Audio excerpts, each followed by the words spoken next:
Hello everyone, welcome to CGPSC mains daily answer writing. आज है 12 अप्रैल। देखते हैं कल के क्या क्या क्वेश्चंस थे, आज के क्या क्वेश्चंस हैं और कौन सी नई नई चीज़ें हम सीख सकते हैं आंसर राइटिंग से। मेरा नाम है नीर निधि नंदेहा। चलिए शुरू करते हैं।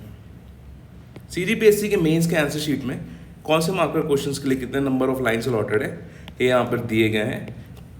सीजीपीएससी की मेंस की जो सैम्पल आंसर कॉपी है वो मेरे टेलीग्राम ग्रुप में आपको मिल जाएगी। इस पर्टिकुलर वीडियो के एंड में एक क्यूआर कोड आपको दिखा दिया जाएगा, उसको आप स्कैन करके डायरेक्टली ग्रुप में जाके, टेलीग्राम ग्रुप में जाके फाइल्स में जाके देख सकते हैं कि सीजीपीएससी मेंस का जो आंसर कॉपी होता है वो किस टाइप से दिखता है। तो वो आपकी हेल्प करेगा स्ट्रेटेजाइज करने में। आज के जो क्वेश्चन है वो पेपर 3 पार्ट 4 से रिलेटेड है।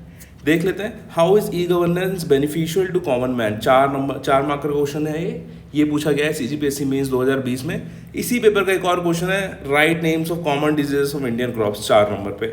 ये वाला जो क्वेश्चन है ये सिलेबस में मेंशन्ड है और कहीं ना कहीं आज या फिर तो अगले मेंस में आने की इसकी बहुत ज़्यादा पॉसिबिलिटी हो जाती है। तो ये वाला जो क्वेश्चन है आ चुका है, ये वाला क्वेश्चन बहुत ज़्यादा प्रोबेबल है। ज़्यादा बड़े बड़े क्वेश्चन आपको नहीं दे रहे हैं। ये छोटे छोटे जो क्वेश्चन जो फैक्ट बेस्ड है वो इंपॉर्टेंट इसलिए हो जाते हैं क्योंकि इन पे ज़्यादा ध्यान देते नहीं हैं। और पेपर 4 पार्ट 3 का जो नेचर है, तो 2020 से जो नेचर हो गया वो ऐसा हो गया कि बहुत ज़्यादा एग्रीकल्चर पोर्शन पे फोकस किया जा रहा है। तो मेरी आपसे सिंसियर रिक्वेस्ट यही है कि जो एग्रीकल्चर वाला जो पर्टिकुलर सेक्शन है उसको अच्छे से आप लोग देख के रखिए। कल के जो क्वेश्चन है उनको देखते हैं। पहला क्वेश्चन ये, right an essay on large users of information technology, 15 number में पूछा गया है। Explain the benefit of information technology driven business strategy, ये 8 नंबर में पूछा गया है। जब भी इस प्रकार के जो ब्रॉड क्वेश्चन आए, आपको कुछ नहीं करना है, आपको सिलेबस को ट्रेस करते जाना है और कौन से कीवर्ड से आप एक डायमेंशन उठा सकते हैं ये आपको ध्यान में रखना है। सिलेबस से कैसे हम डायमेंशन उठाते हैं ये इस पर्टिकुलर क्वेश्चन का एग्जाम्पल देके अब मैं आपको समझाता हूँ। Right an essay on large users of information technology. सबसे पहले इसको देख लेते हैं। सबसे पहले जो पेपर 3 इसका जो पोर्शन है पब्लिक एडमिनिस्ट्रेशन, यहाँ पे पब्लिक एडमिनिस्ट्रेशन में कैसे हेल्प कर रहा है e governance, bureaucracy, district administration, right to information, panchayat, इनमें आप कैसे कैसे देख सकते हैं इंफॉर्मेशन टेक्नोलॉजी का प्रभाव। फॉर एग्जांपल ई गवर्नेंस में कैसे देख सकते हैं, डीबीटी, ठीक है। दूसरा one nation one ration card, और राइट इन्फॉर्मेशन में ऑनलाइन आरटीआई, और उसके बाद डिस्ट्रिक्ट एडमिनिस्ट्रेशन में यह बता सकते हैं आपको छत्तीसगढ़ का पोर्टल बता सकते हैं जिससे मॉनिटर करते हैं चीज़ें, ऑनलाइन पीडीएस, ये सब जो चीज़ें हैं ये आ जाएंगी आपकी ई गवर्नेंस में। सिमिलरली पंचायत में क्या क्या आ जाएगा, जैसे मनरेगा में जो जियो टैगिंग हो रही है वो, ई चौपाल्स, ठीक है। ये सब पर्टिकुलर चीज़ें हैं, ये पंचायत का आपका पर्टिकुलर सेक्शन बन सकती है। सिमिलरली अगर नेक्स्ट पार्ट का हम लोग देखें, अप्लाइड एंड बिहेवियरल साइंस में तो पूरा वही है कि किसी पोर्शन का पार्ट है, तो यहाँ पे बहुत सारी चीज़ें आपको मिल जाएगी। Role of information technology, rural India लिख सकते हैं। कम्युनिकेशन एंड ब्रॉडकास्टिंग में लिख सकते हैं किस प्रकार से हेल्प कर रहा है। एग्रीकल्चर में क्या क्या रोल हो सकता है इंफॉर्मेशन टेक्नोलॉजी का, वो आप लिख सकते हैं। Biodiversity conservation, for example human and wild animal conflict जहाँ पे हो रहे हैं, कॉरिडोर इनका लोकेट करना, इनकी ट्रैकिंग, उसके बाद टाइगर सेंसस, कैमरा जो लगाए जाते हैं, ये सब इंफॉर्मेशन टेक्नोलॉजी का ही पार्ट है। अब यहाँ पे देखते हैं इकोनॉमिक्स से क्या क्या निकल सकता है। पर कैपिटा इनकम से वही है, सब्सिडी दे दो, डीबीटी दे दो, स्कॉलरशिप दे दो, ये सब ऑनलाइन ट्रांसफर हो रहा है। Indian banking and non banking financial institution से आप ये यूपीआई वगैरह का एग्जांपल देख सकते हैं किस प्रकार से ये इंफॉर्मेशन टेक्नोलॉजी हेल्प कर रही है डे टू डे लाइफ में। लिटरेसी, ऑनलाइन एजुकेशन, यहाँ पे जो पर्टिकुलर इनिशिएटिव्स हैं उनको आप लिख सकते हैं। सिमिलरली ज्योग्राफी में क्लाइमेट, ठीक है, disaster management, climate, flood, cyclone, covid, इन सब का एग्जांपल आप देख सकते हैं। अब देखते हैं कि इससे रिलेटेड पर्टिकुलर आंसर किसने दिया है।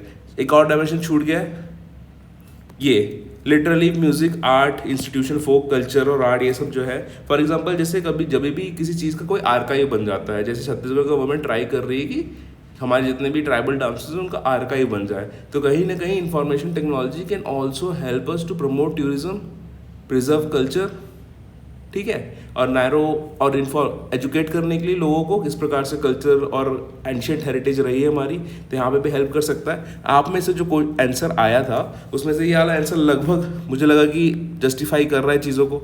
इन्होंने यहाँ पे शिक्षा पे बताया है किस प्रकार से डायमेंशन खोल सकते हैं, स्वास्थ्य में बताया है, वित्त में बताया है, यूपीआई वगैरह का एग्जाम्पल देखते हैं, सुरक्षा का एग्जाम्पल दिया है, संचार का, कम्युनिकेशन का दे दिया है, एडमिनिस्ट्रेशन के बारे में बताया, बिजनेस के बारे में बताया, एम्प्लॉयमेंट के बारे में बताया, एग्रीकल्चर के बारे में बताया।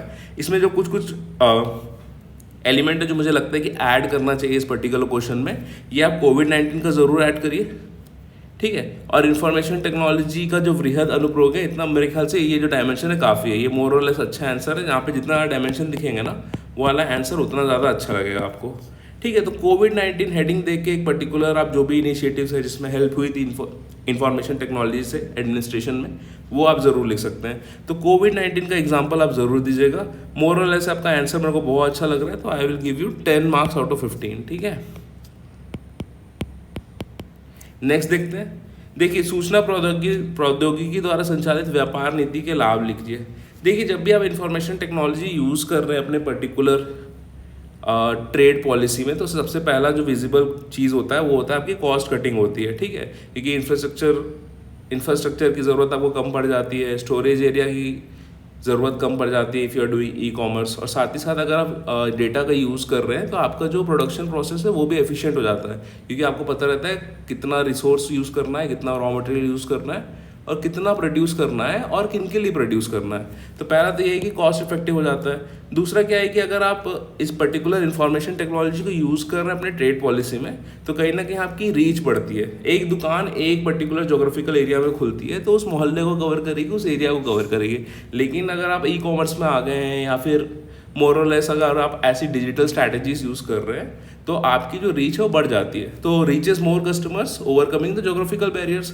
तीसरा ये है कि अगर आप इंफॉर्मेशन टेक्नोलॉजी आपकी अच्छी है तो आपकी लॉजिस्टिक्स जो मैनेजमेंट है वो भी बहुत अच्छी हो जाएगी। अमेजन हो गया, फ्लिपकार्ट हो गया, इनका एक डेडिकेटेड विंग होता है लॉजिस्टिक्स का, जिसमें बहुत सारे मेरे बैचमेट्स भी काम कर रहे हैं लॉजिस्टिक चेन्स में, तो आपका लॉजिस्टिक इंप्रूव हो जाता है। साथ ही साथ बिग डेटा से क्या होता है, easier consumer targeting, product placement, ठीक है। बिग डेटा एनालिटिक्स से क्या होता है, आपको कंज्यूमर कौन से एज ग्रुप को टारगेट करना है और आपको कौन सा अपना प्रोडक्ट कहाँ पे प्लेस करना है, तो ये आपको पता चल जाता है। फॉर एग्जांपल इस यूट्यूब चैनल का एग्जांपल लेते हैं, मेरा CGPSC बाय नीर यूट्यूब चैनल है, तो इसके एनालिटिक्स में दिखाता है कि मेरे जो एज ग्रुप है जो मुझे सबसे ज़्यादा फॉलो करता है, दैट इज़ 18 से 25 एंड 25 से 35।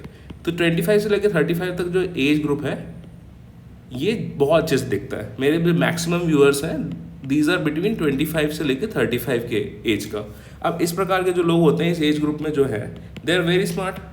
और अगर मेरे चैनल में जाके आप यूट्यूब में जाके मैं देखेंगे वीडियोस में कि कितने कितने व्यूज़ है, तो यूजुअली डेली आंसर राइटिंग में कंपेरेटिवली कम व्यूज़ होते हैं, अराउंड 1.2 के से लेके 1.4 के तक, ठीक है। लेकिन जो general how to start CGPSC preparation या फिर how to keep yourself motivated, इस प्रकार के जो ब्रॉड टॉपिक्स होते हैं, जनरल टॉपिक्स होते हैं, इसमें 4000 प्लस व्यूज़ आते हैं, ठीक है। तो इस बिग डेटा एनालिटिक्स से आपको पता चलता है if you are having a trade policy कि आपको अपना प्रोडक्ट कहाँ प्लेस करना है, किस प्रकार के प्रोडक्ट की कितनी डिमांड है और कौन सा आपका टारगेट बेस है। तो ये सब चीज़ आप बिग डेटा एनालिटिक्स से पता कर सकते हैं। साथ ही साथ देखिए, आप ईज ऑफ डूइंग बिजनेस हो जाता है, क्योंकि अगर आप डेटा एनालिटिक्स ड्रिवन आपका बिजनेस है, फॉर एग्जांपल ई कॉमर्स, तो आपका स्टोरेज, फिजिकल इंफ्रास्ट्रक्चर का कॉस्ट रिड्यूस हो जाता है, दुकान में बैठने के लिए जिस आदमी को आप एम्प्लॉय कर रहे थे वो रिड्यूस हो जाता है, ठीक है। इसके बाद क्या होता है कि ईजी कंज्यूमर एक्सपीरियंस होता है, कंज्यूमर का एक्सपीरियंस भी आप इम्प्रूव कर सकते हैं। फॉर एग्जांपल अगर एक फिजिकल दुकान है या कुछ है, अब देखेंगे कि ना ई कॉमर्स और use of information technology in business model, इनका जो आंसर है ना मोर और लेस कॉमन आएगा। तो अगर आपको ई कॉमर्स का पता है क्या क्या एडवांटेजेस हैं कंपेरेटिव टू नॉर्मल कॉमर्स, तो आप यहाँ आंसर लिखाएंगे, ठीक है। तो कंज्यूमर एक्सपीरियंस ईजी हो जाता है। जैसे अब मुझे पर्सनली जाना नहीं है कहीं, क्योंकि मेरा बहुत बिजी शेड्यूल चल रहा है, मुझे ज़्यादा टाइम नहीं होता है, मैं रूम में रिलैक्स करना चाहता हूँ, मैं कपड़े लेने के लिए 3-4 घंटे मॉल में नहीं घूम सकता हूँ। So what I will do कि मैं बस 5 मिनट 10 मिनट में आराम से ब्राउज करूँगा, देन मैं चेकआउट करके ऑनलाइन पेमेंट करके उसका डिलीवरी का इंतज़ार करूँगा। मेरे को लेने जाने की भी ज़रूरत नहीं है, मेरा जो घर है या फिर मेरे जो हॉस्टल का वार्डन है या फिर जो भी ऑफिस बॉय या ऑफिस का प्यून है वो उसको कलेक्ट कर लेगा एंड वो आ जाएगा। मुझे कहीं जाने को भी नहीं पड़ा और मुझे जो चीज़ चाहिए थी वो मुझे मिल गई है। तो ये कंज्यूमर एक्सपीरियंस भी ईजी कर सकता है। साथ ही साथ क्या होता है कि जब आप इंफॉर्मेशन टेक्नोलॉजी करते हैं तो इनोवेशन हो जाता है, इनोवेशन के लिए पुश करता है, ठीक है। कि इससे आप रिसर्च एंड डेवलपमेंट करेंगे, अपने लॉजिस्टिक लगाएंगे, लॉजिक लगाएंगे, प्रोफेशनल्स लगाएंगे, तो आपका बिजनेस कहीं ना कहीं ग्रो करेगा। और साइड में जो ई गवर्नेंस का जो होता है पर्टिकुलर कीवर्ड, जैसे स्मार्ट कीवर्ड से मैंने देखा था कहीं, ठीक है, एस से सिंपल, मोबाइल, एक्सेसिबल, रिस्पॉन्सिव और ट्रांसपेरेंट। तो इसको भी आप कहीं ना कहीं आंसर में यहाँ पे लिख सकते हैं। ठीक है, आईटी इन ट्रेड पॉलिसी, तो यहाँ पे स्मार्ट कर सकते हो, simple, mobile, accessible, responsive, transparent. क्योंकि देखो अगर आप आईटी का यूज़ कर रहे हो ना अपने बिजनेस पॉलिसी में, जैसे आप मान लो कोई से भी कोचिंग इंस्टीट्यूशंस के वेबसाइट पे पहुँचते हैं, मान लेते हैं कि अनअकैडमी में पहुँचेंगे, स्टडी IQ में पहुँचेंगे, तो जैसे ही आप इनके वेबसाइट पे पहुँचेंगे ना, यहाँ से एक वर्चुअल चैट बॉक्स खुलता है, हाय मे आई हेल्प यू, इस प्रकार की चीज़ें खुलती हैं।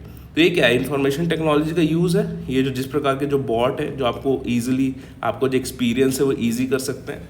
तो ये जो इन्फॉर्मेशन टेक्नोलॉजी है, इनका आप यूज़ करते हुए अपने ट्रेड को कैसे बेनिफिट कर सकते हैं ये आपको पता होना चाहिए।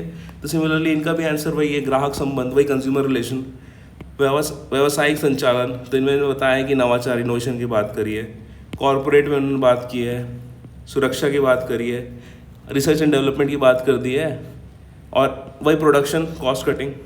ठीक है, तो कुल मिला के एक ही कॉन्सेप्ट से आप बहुत सारा रिलेशन निकाल सकते हैं। इन्होंने इस सेम कॉन्सेप्ट को ई-कॉमर्स और सूचना प्रौद्योगिकी के द्वारा संचालित व्यापार नीति, इनके कॉन्सेप्ट को इस प्रकार से इंटरप्रेट किया है, मैंने उन्हें इस प्रकार से इंटरप्रेट किया है। तो आप देख लीजिए, आपका भी इंटरप्रिटेशन थोड़ा अलग हो सकता है, लेकिन एक बेसिक अब मैंने अप्रोच दी दी है आपको कि किस प्रकार से आपको लिखना चाहिए इस पर्टिकुलर क्वेश्चन को, किस प्रकार से डायमेंशन में तोड़ने चाहिए।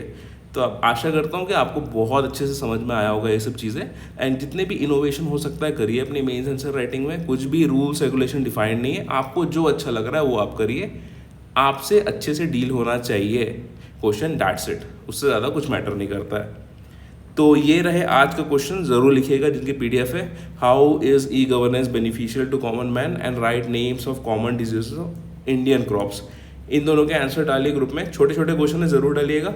कल के क्वेश्चन अपने डिस्कस कर लिए।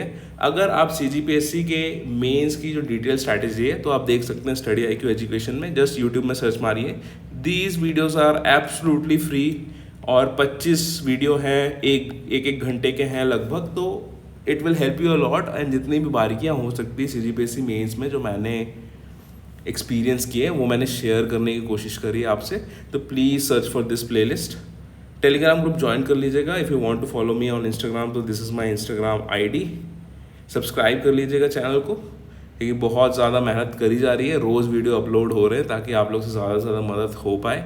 इसका जितना आप मैक्सिमम यूज़ कर सकते हैं करिए, आप ही के लिए मेहनत की जा रही है, इतनी कंसिस्टेंसी मेंटेन करी जा रही है। अगर मैं सिलेक्शन के बाद कंसिस्टेंसी मेंटेन कर सकता हूँ आप लोगों के लिए, तो आप अपने सिलेक्शन के लिए एटलीस्ट कंसिस्टेंसी मेंटेन करिए, पढ़ते रहिए, डेली बेसिस में टारगेट सेट करिए, उनको अचीव करिए। एंड कंसिस्टेंसी एक ऐसी क्वालिटी है जो आपको लाइफ के हर एरिया में, sports, business, personal relationships, professional relationships, competition, सब में हेल्प करने वाली है। तो कंसिस्टेंसी जो है सबसे बड़ी क्वालिटी होती है कॉम्पिटिटिव एग्जामिनेशंस में। तो थोड़ा सा कंसिस्टेंट हो जाइए, भले दिन में एक दिन 4 घंटा पढ़ के दूसरे दिन 2 घंटा पढ़ने से अच्छा है कि रोज़ आप 2.5 घंटे पढ़ो। ठीक है, तो एक कंसिस्टेंसी मेंटेन करिए, एक शेड्यूल बनाइए, एंड जस्ट कीप ट्राइंग, चीज़ें इवेंचुअली ईजी हो जाएंगी। इसी के साथ इजाज़त लेता हूँ आपसे। जय हिंद।